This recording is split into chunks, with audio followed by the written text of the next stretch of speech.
Ada pembaharuan dalam menciptakan suasana romantis baru yang belum pernah ditemui suami. Anda coba ciptakan suasana yang berbeda. Ya mungkin tadi harus kolaborasi ya antara penataan rumah, tentang pakaian, ya makanan, ya parfum, wangi, ya berbeda. Mungkin cara berbicara, bahasa tubuh, ya. Dengan goyangan-goyangan bahasa tubuh yang bisa, atau goyangan tubuh yang bisa menggoda, mencengangkan di sini ya, suami, menarik buat dia, yang suami belum pernah temuin sebelumnya. Jadi jangan malu untuk itu ya, selalu ada inovasi gitu. Pembaharuan juga bisa dilakukan dengan memilih kata-kata baru yang lembut dan sentuhan yang syarat perasaan cinta yang belum pernah dijumpai suami. Pokoknya semua kata-kata romantis ungkapkan sama suami. Tapi tulus ya, dari hati. Karena sesuatu dari hati itu sampai ke hati juga.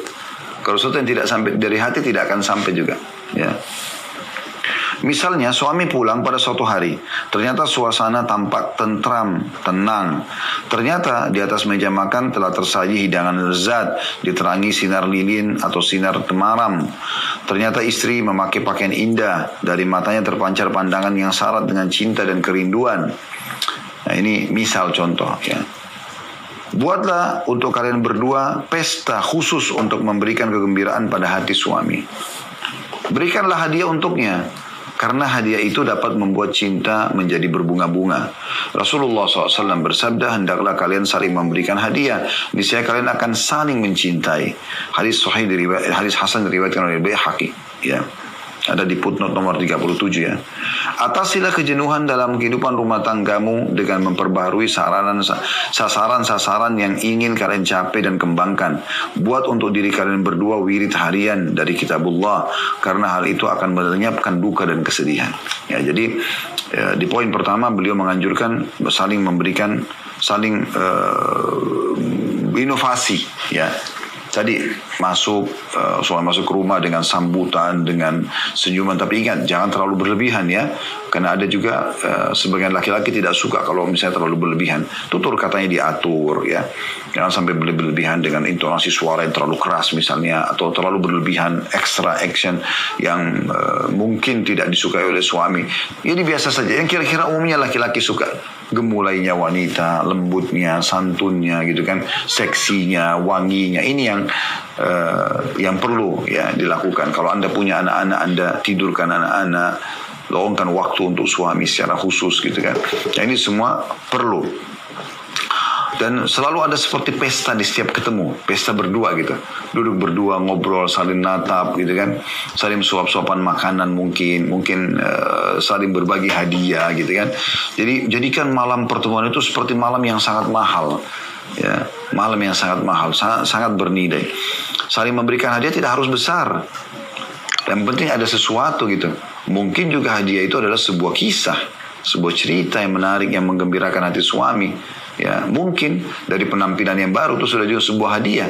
Atau kalau Allah berikan Anda kelebihan material, Anda bisa berikan hadiah yang kira-kira kalau suami berikan ke istri yang disukai oleh wanita ya.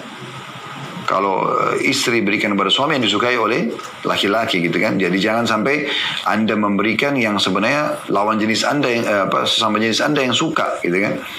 Umumnya laki-laki itu ya mungkin dia lebih suka kepada perangkat-perangkat kelaki-lakiannya ya, parfum misalnya ya, perawatan tubuh untuk laki-laki, mungkin roll on dan mungkin pakaian kerja dia gitu-gitu ya, mungkin jam tangan, mungkin ya ini yang memang alam laki-lakinya. Dan mungkin laki-laki tidak terlalu tertarik dengan bunga misalnya, karena bagi dia itu lebih feminim ya. Makanya kebanyakan yang memberikan bunga laki-laki kan gitu. Nah mungkin laki-laki bisa memberikan bunga istrinya, mungkin bisa memberikan parfum, bisa memberikan pakaian yang baru gitu kan. Nah ini bisa kita lakukan untuk memperbaharui semua itu.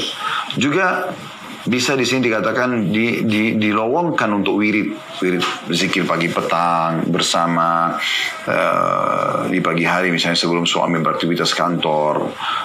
Kemudian bisa tadabbur Al-Quran bersama-sama atau baca Quran atau berdiskusi masalah agama gitu kan.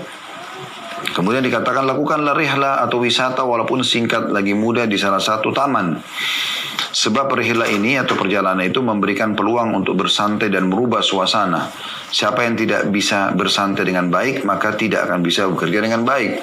Jadi coba keluar ke satu tempat yang berbeda, menginap di sebuah tempat yang berbeda kalau Allah mudahkan. Atau mungkin misalnya mengubah aja dari lantai satu ke lantai yang kedua misalnya, atau dari suasana kamar ke ruang tamu misalnya gitu kan. Jadi selalu ada kebersamaan gitu. Nah, adakan waktu khusus untuk berbincang-bincang guna menciptakan hubungan yang kuat di antara kalian. Dan perbincangan tersebut dilakukan secara langsung, yakni dengan menjauhkan segala sesuatu yang dapat menyibukkan benak suami istri, seperti televisi, koran, atau telepon. Letakkan handphone, matikan televisi, tidak ada koran, tidak ada majalah, duduk berdua, ngobrol. Ngobrol apa Ustaz? Ya ngobrol apa saja, gitu kan. Puji sesuatu kelebihan. Rambutnya disisir bagus, wangi, dicium rambutnya. Misal contoh, apa saja yang dilakukan yang kira-kira bercandanya ya, cengkeramannya itu adalah hal untuk menghidupkan cinta tadi. Hendaklah masing-masing kalian menyimak pembicaraan pasangannya dengan penuh perhatian. Diskusikan bersama tahapan-tahapan kehidupan dan perkara-perkara baru. Maka ada kata-kata dari sini, ada cerita dari situ, ada tawa dari sini, dan ada kedipan dari sana yang dapat memberikan pada kehidupan rumah tanggamu umur yang lebih panjang dan berdekatan yang lebih banyak, gitu kan? Kadang-kadang orang harus lelucon, membuat pasangan tertawa. Kadang-kadang orang harus serius, romantis. Kadang-kadang orang harus menggoda. Nah, semua itu bagian daripada hal yang dibolehkan.